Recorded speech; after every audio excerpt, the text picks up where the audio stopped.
Santergo que se conserva da especie humana é unha frauta que ten máis ou menos uns 43.000 anos, está feita de oso, como esta que estou tocando aquí. Na idade de pedra a xente utilizaba materiais que lles permitiran facer instrumentos, dado que ainda non contemplaban nin dominaban o que é a tecnoloxía dos metais, utilizaban sobre todo elementos da natureza.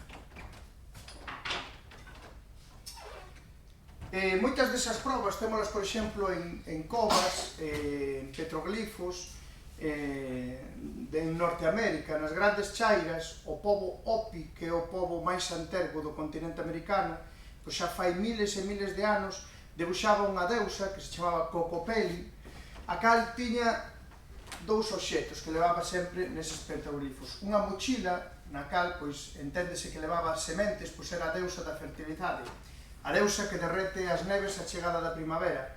E tamén levaba unha sorte de frauta, era unha especie de frautista de Jamelín da idade de pedra.